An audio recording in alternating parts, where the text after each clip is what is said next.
Olá, pessoal. A gente está de volta aqui nesse encontro na nossa EBD, nesse novo ciclo. Serão quatro encontros, 4 domingos, onde a gente vai estar falando sobre o livro de Filipenses, o livro que é considerado por muitos teólogos como o livro da alegria, basicamente porque Paulo retrata bem os sofrimentos que ele vive, ele faz um link com a alegria, que não deixa de ser uma marca na vida dele, apesar das perseguições, apesar de tudo que acontece com ele. Então, a gente vai começar hoje no primeiro capítulo de Filipenses. Filipenses são 4 capítulos, bem curto, mas com muito conteúdo. E a ideia é a gente, num encontro bem leve, a gente poder discursar e falar aqui sobre os principais temas do capítulo 1. E no final de 4 domingos, a gente vai ter passado pelo livro todo de Filipenses, onde a gente vai poder entender os propósitos, os motivos e os ensinamentos desse livro. Então, para a gente já dar início, não perder muito tempo, a ideia é a gente falar sobre a introdução da carta.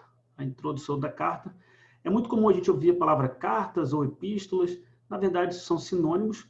Era a forma de comunicação da época. O grande avanço, a escrita e a carta, eram, de fato, os grandes meios de comunicação, bem diferente do que a gente vive hoje, né? E é muito interessante que quando você abre logo o primeiro capítulo, logo no início do livro, a gente vai ver o destinatário e o remetente da carta. Se você abrir lá no capítulo 1, no primeiro versículo, você vai ver Paulo e Timóteo, né? Paulo diz que ele está com Timóteo escrevendo aquela carta.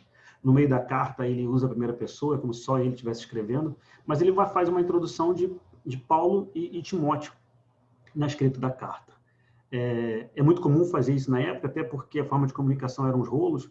Então, se colocava no início do papel o remetente e o destinatário, para que na hora que fosse entregue, era como se fosse, como não tinha um envelope naquela época, mas a ideia é agir da mesma forma, a forma como que quem pega o rolo encontra de cara o destinatário e o remetente. E ali ele fala, se a gente abrir no primeiro capítulo, a gente vai ver de cara Paulo fazendo menção ao remetente, que é bispo e diáconos da igreja de Filipe, e também ali a todos os crentes que congregavam ali.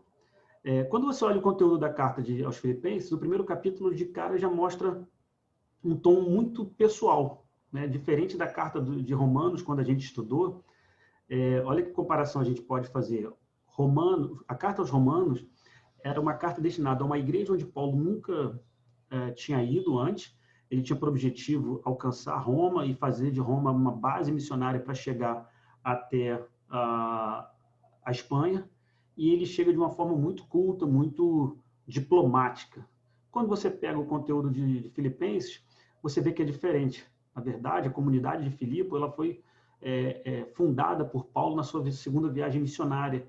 Então, é como se ele estivesse voltando e falando com pessoas de muita intimidade, de muito relacionamento. Então, perceba que vai ser uma carta muito relacional, né? E a gente vai ver Paulo discorrendo sobre tristezas, sofrimentos e alegria misturada nesses sentimentos. Então, esse é um contexto da época. Isso ocorre por volta do ano 55 depois de Cristo. Paulo está preso quando escreve aos Filipenses. Aí existe uma dúvida se ele estava preso em Roma, em Cesareia, onde de fato foi essa prisão, mas ele vai falar das suas lutas e das suas perseguições e o conteúdo de alegria nisso. É interessante que a gente vai ver logo no início um dos confrontamentos que Paulo fala e diz em relação à pátria, né? Por que ele faz menção de uma pátria, de uma nova pátria, logo na introdução? A gente vai ver um pouquinho mais na frente, que a gente vai ler o capítulo. Mas Filipos tinha acabado de ser considerada uma segunda Roma. Ela tinha todo um charme da capital romana. Então, ela era uma cidade bonita, uma cidade charmosa, onde se tinha muito orgulho de quem fosse de Filipe por conta dessa proteção romana, desse zelo romano que existia em torno de Filipe. Então, é um contexto bem interessante, mas Paulo faz um alerta para aquela comunidade: olha, não se vangloriem de serem agora uma cidade romana, com status, ser considerado pequena Roma. Lembra que a nossa pátria é a pátria que está no céu, a nossa pátria é a pátria celeste.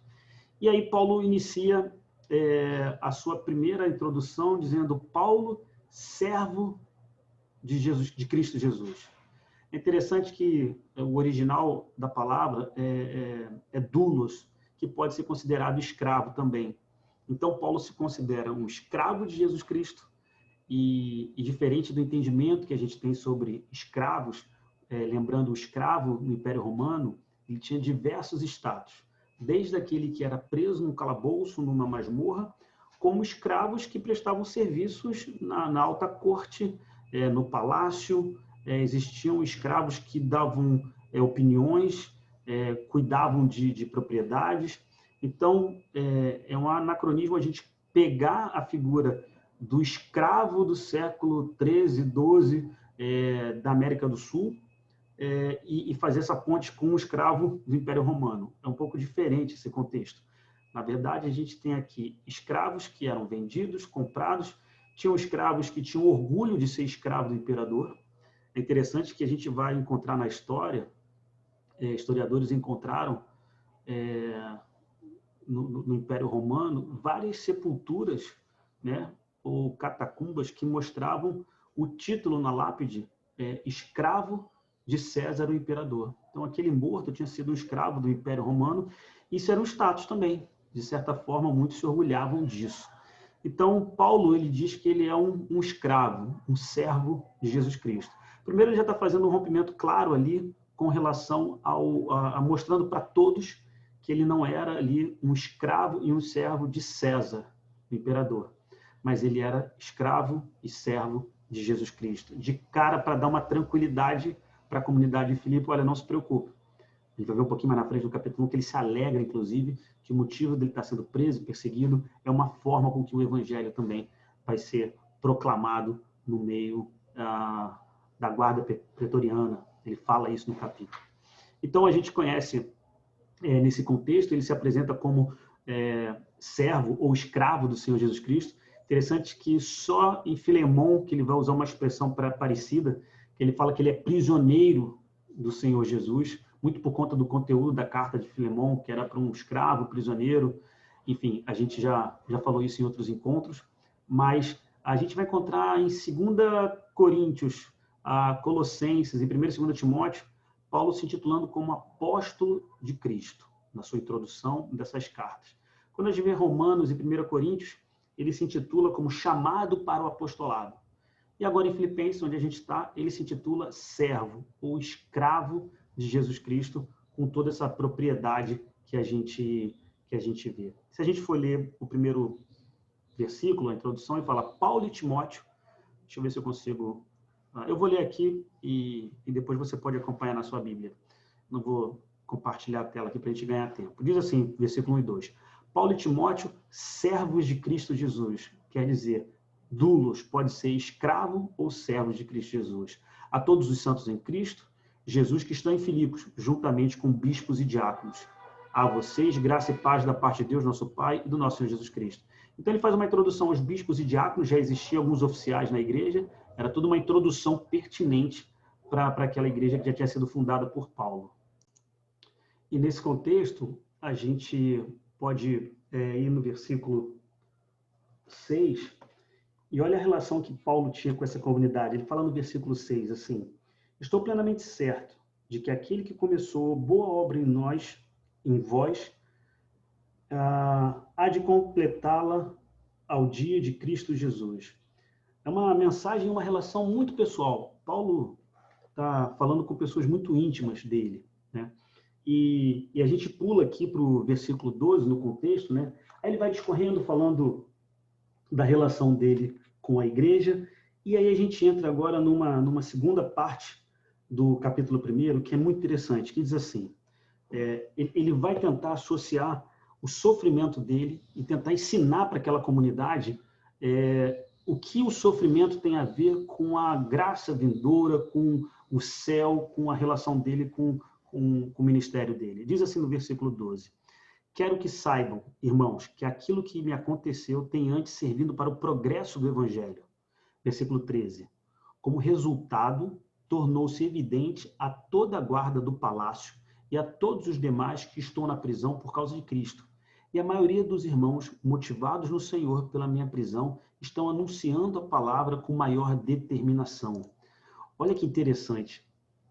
Esses versículos, Paulo está escrevendo para a comunidade de Filipe, e ele está dizendo o seguinte: olha, se vocês estão assustados com o meu sofrimento, com a minha prisão, eu quero que vocês saibam que isso tem sido motivo de alegria, porque isso tem inspirado, encorajado outras pessoas a levar o evangelho adiante.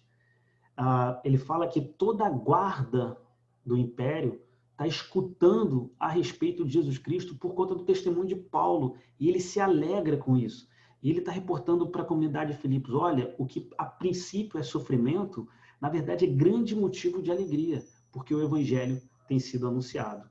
E aí, na sequência, numa segunda parte, a partir do versículo 15, ele já mencionou no 14 que ele se alegra com o fato do evangelho estar sendo anunciado, e agora no versículo 15 ele traz um novo contexto, algo específico para aquela comunidade. Olha o que está no versículo 15 ao 19, eu vou ler aqui. Diz assim: é verdade que alguns pregam a Cristo por inveja e rivalidade, mas outros o fazem de boa vontade. Estes o fazem por amor, sabendo que aqui me encontro para a defesa do evangelho. Aqueles que pregam a Cristo por ambição egoísta, sem sinceridade, pensando que me podem causar sofrimento enquanto estou preso? Mas que importa? O importante é que, de qualquer forma, seja por motivos falsos ou verdadeiros, Cristo está sendo pregado, e por isso me alegro. De fato, continuarei a alegrar-me, pois sei que o que me aconteceu resultará em minha libertação, graças às orações de vocês e ao auxílio do Espírito de Jesus Cristo, ao Espírito Santo.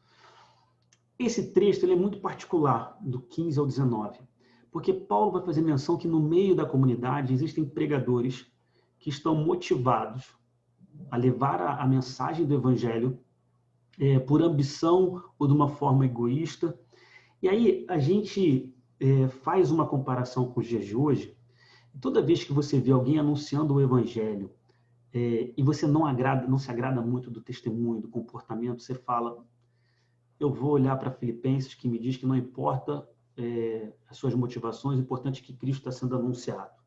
Isso é um grande engano, a gente achar que é importante que a mensagem está sendo pregada. Perceba, Paulo, o questionamento dele aqui não é porque há dúvidas quanto ao conteúdo. Na verdade, ele está dizendo o seguinte: o que está sendo pregado é verdadeiro. As motivações é que podem estar sendo equivocadas. Então, a motivação pelo qual o evangelho está sendo pregado é porque, possivelmente, esses pregadores existiam naquela época a necessidade de mantê-los como por onde, como se fossem missionários sendo mantidos por comunidade, então tinham um auxílio financeiro. Então, qual era a motivação dele? Às vezes a gente pega essa passagem e tenta justificar assim: a teologia da prosperidade, está ensinando um monte de coisa errada, mas está anunciando a Jesus Cristo. Percebam, nesse exemplo que eu estou dando, o conteúdo teológico ele é equivocado. Ele distorce. Eu não posso usar essa referência de Filipenses para justificar qualquer tipo de pregação que é feita. Lembrando que a pregação ela não pode estar em dissonância com o evangelho. Paulo está diante de pessoas que estavam pregando o evangelho, que não tinha divergência no conteúdo, mas a motivação e o comportamento, de fato, incomodavam Paulo. Então, é nesse contexto que a gente está olhando. Então, a gente não pode usar esse versículo para tentar achar o que Paulo não quis dizer. Então, eu não posso pegar determinados pregadores nos dias de hoje que têm distorcido completamente a palavra e falar: não importa, o importante é que Cristo está sendo anunciado. Não, Paulo não está usando, isso não serve como exemplo para a passagem de Filipenses. Paulo aqui, ele está dizendo de forma bem clara: não há problema no conteúdo. O conteúdo está sendo pregado, é verdadeiro, mas as motivações são equivocadas. Então, é muito interessante esse capítulo 1 do livro de Filipenses, porque às vezes você pode encontrar nos dias de hoje muitas pessoas falando. Eu sei que nos dias de hoje todo mundo tem seus pregadores preferidos, seus pastores preferidos das mídias sociais, que a gente acaba seguindo, e às vezes você pode ouvir alguma coisa nesse sentido aí e a gente se confundir. Nesse texto aqui, não serve como exemplo aceitar qualquer tipo de pregação. Paulo deixa claro que aqui não havia divergência quanto ao conteúdo do evangelho pregado, mas sim era uma questão de relacionamento. Então, nesse contexto, a gente passa nesse segundo ciclo, né, vou chamar nesse terceiro ciclo do capítulo 1. E indo mais adiante, a gente vai para o versículo 21.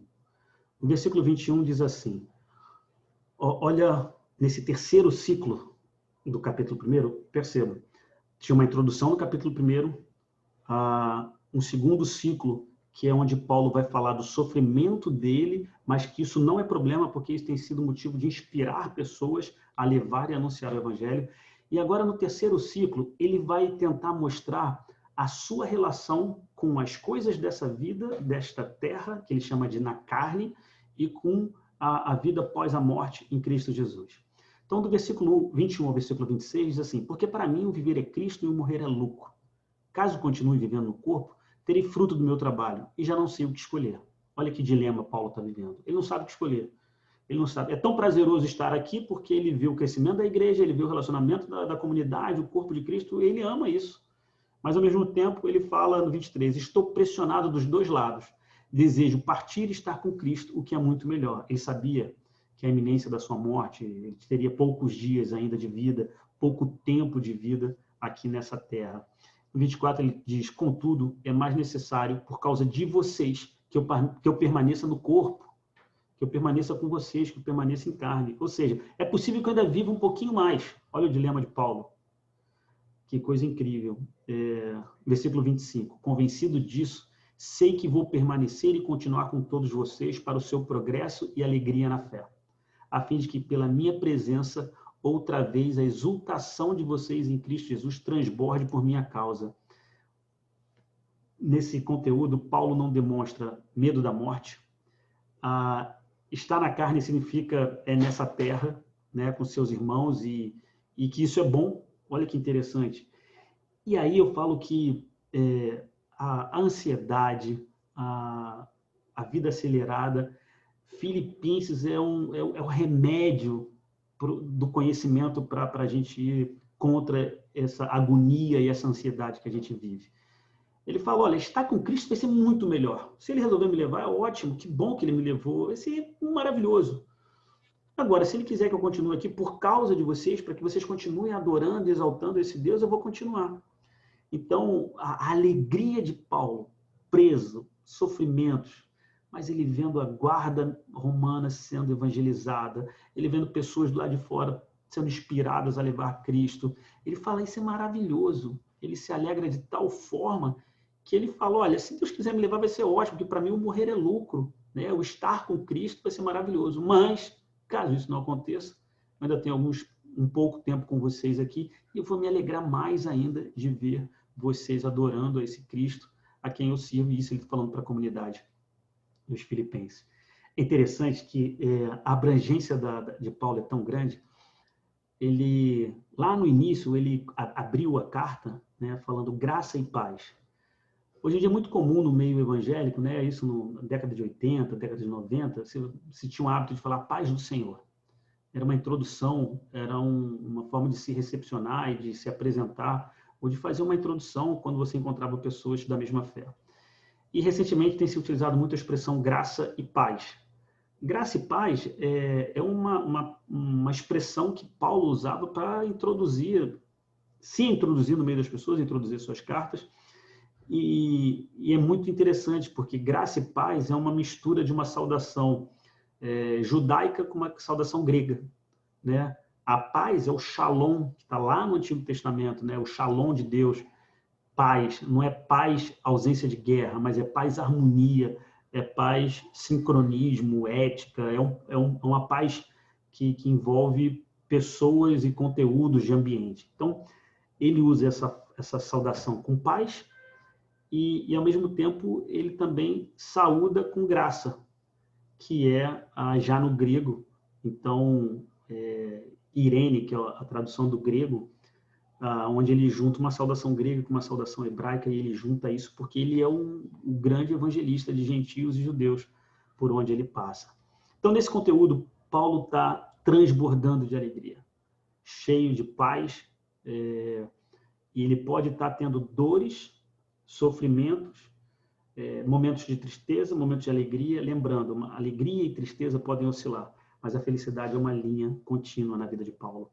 Por isso que Filipenses traduz o sentimento de Paulo como uma carta da alegria.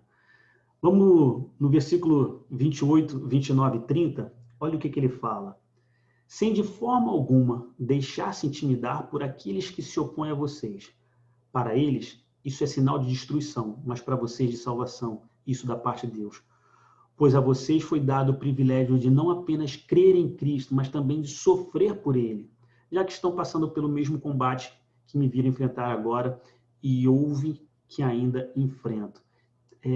Esse finalzinho da carta, Paulo está dizendo para a comunidade de Filipe, olha, além de vocês terem o privilégio de crer em Cristo Jesus, vocês têm o privilégio de sofrer com Cristo Jesus.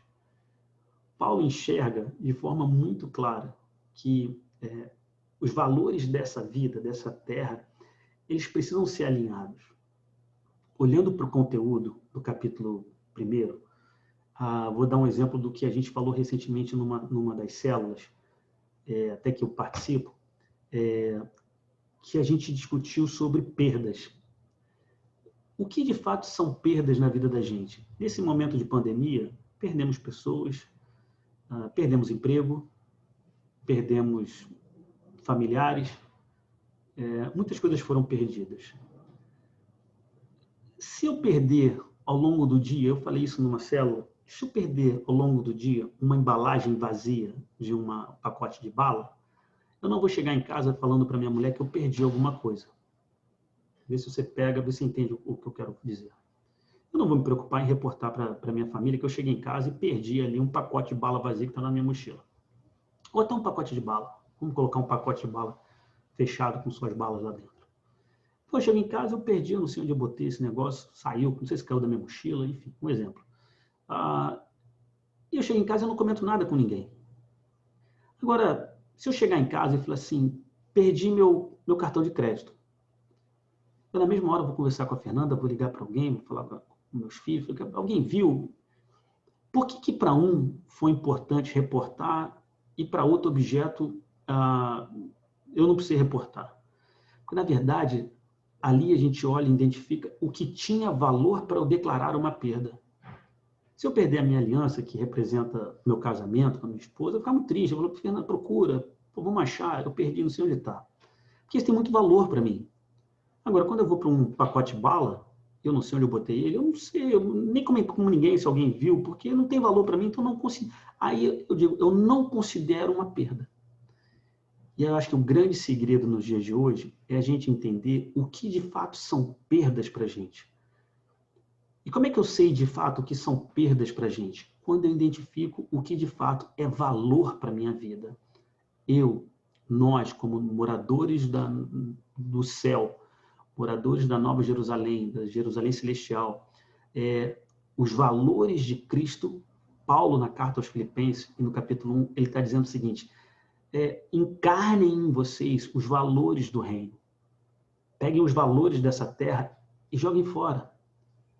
Vocês estavam preocupados com o meu sofrimento na prisão, ele está dizendo, olha, eu estou me alegrando, porque nesse sofrimento, vidas estão encontrando Jesus Cristo e estou inspirando pessoas a falar de Jesus Cristo. Perceba, olha como é que os valores determinam o que é perda e o que não é perda para a gente. Inclusive, vão determinar o que é alegria e o que é tristeza. Então, a palavra que o capítulo 1 de Filipenses deixa para a gente, para você que tem andado ansioso, para você que tem andado em depressão, para você que tem andado angustiado, a pergunta que a gente faz hoje é: o que tem sido valor na sua vida para que você considere perdas e até fracassos na sua vida? Paulo, diante de tudo que ele viveu, ele em nenhum momento se considerou fracassado ou identificou uma perda. Pelo contrário, ele no meio da prisão falou, olha, eu estou tão alegre porque se eu morrer eu vou me encontrar com Jesus Cristo, porque é lucro para mim. Agora, se eu viver, eu vou estar com vocês, vibrando com o crescimento espiritual de vocês. Então, nesse contexto, nesse conteúdo do capítulo 1 de Filipenses, Paulo traz um ensinamento para a gente. A carta da alegria de Filipenses, ela é propícia para os dias de hoje, para a tua vida. Quero que você se debruce sobre esse texto, que você lute contra a sua depressão, que você lute contra a sua ansiedade, a sua falta de fé, mas que de alguma forma você entenda que os valores que Deus tem para a sua vida são fundamentais para que você possa encarná-los, vivê-los, colocar dentro da sua vida, dentro do seu coração, para que agora você não identifique mais perdas aonde não são perdas, aonde são processos de Deus na sua vida, processos de Deus na minha vida, e não, na verdade, fracassos e derrotas, mas uma etapa e um propósito muito maior que Deus tem para a gente. Esse é o conteúdo da carta aos Filipenses.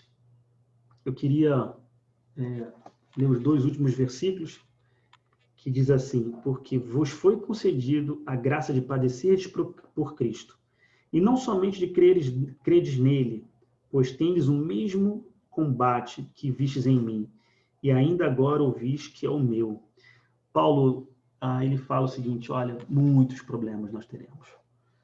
E ele fala uma coisa: nós vamos estar juntos nisso. Paulo fala para a comunidade de Filipe: nós vamos estar juntos nessas dificuldades.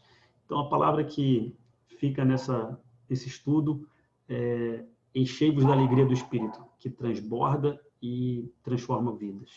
Que Deus abençoe vocês. A gente se encontra no próximo domingo para falar do capítulo 2. E todos aqueles que têm chamado no privado, tem aí o WhatsApp para a gente falar. Agradeço a todo mundo que tem feito pergunta e participado. E a gente vai trocando mais conhecimento e dúvidas e perguntas no privado lá do WhatsApp. Tá bom? Desejo a vocês um final de quarentena. Continuem orando para que em breve a gente possa estar juntos aí, servindo ao Senhor. Deus abençoe a todos. Até o próximo encontro.